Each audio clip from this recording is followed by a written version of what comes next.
Hello बच्चों, let's see this question. The correct increasing order of ionic radius is. अब इस question में हमें 4 ऑप्शन दिए गए हैं और पूछा है कि increasing order of ionic radius क्या है और कौन सी है। तो की कंसेप्ट होगा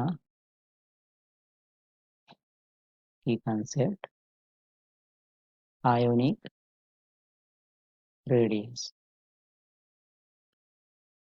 और आयोनिक रेडियस वो एक centre of ion that is nucleus से लेकर आउटर मोस्ट इलेक्ट्रॉन तक का डिस्टेंस होती है।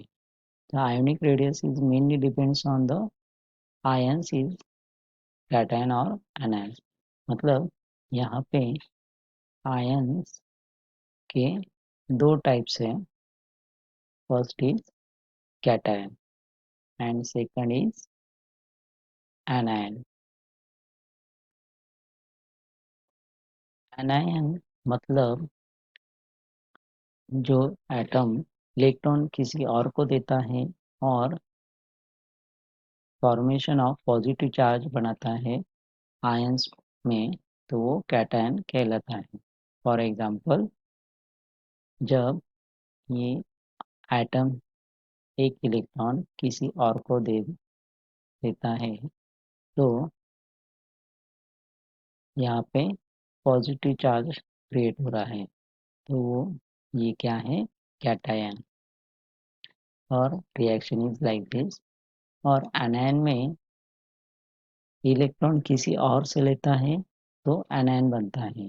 मतलब for example, A is take the electron from the others to form A minus. This is anion.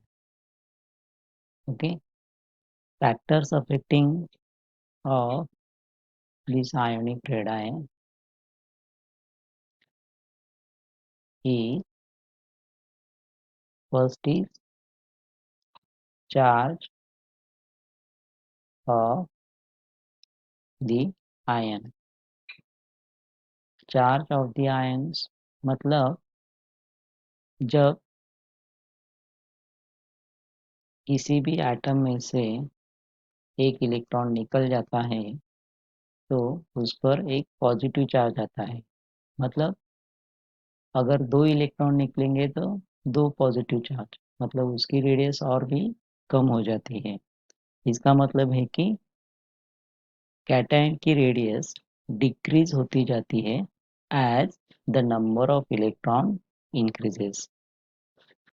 वैसे ही अगर एनायंस देखें तो वो इलेक्ट्रॉन लेने के बाद निगेटिव चार्ज गेन करता है।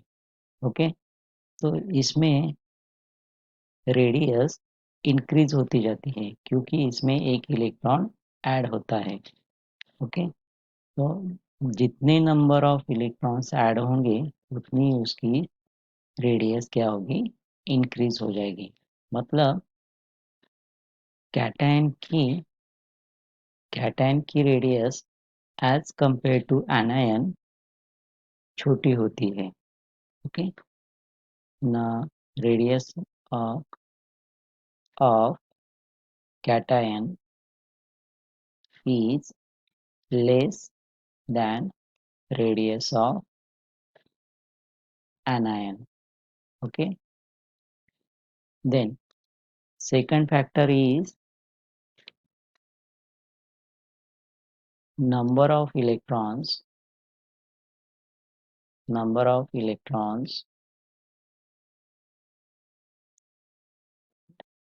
share.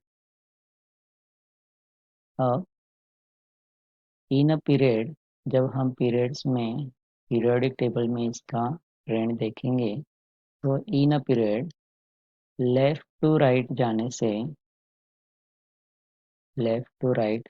से रेडियस डिक्रीज होती है क्योंकि नंबर ऑफ प्रोटॉन्स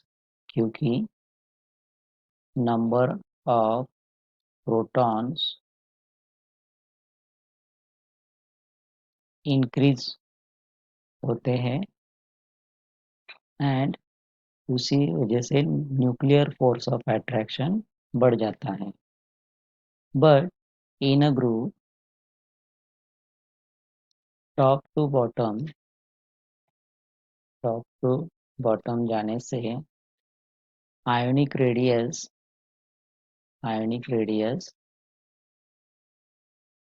इंक्रीज होती है, क्योंकि electron number of electron shell बढ़ जाता है और इंक्रीज हो जाता है। इसीलिए conclusion is that the cation की रेडियस उसके मेन एटम की रेडियस से छोटी होती है एंड एनायन की रेडियस उसके मेन एटम की रेडियस से बड़ी होती है।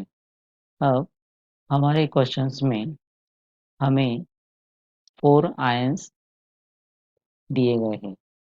फर्स्ट इज कैटायंस दिए हैं हमारे क्वेश्चंस में Ca2+ and K+, okay, K+।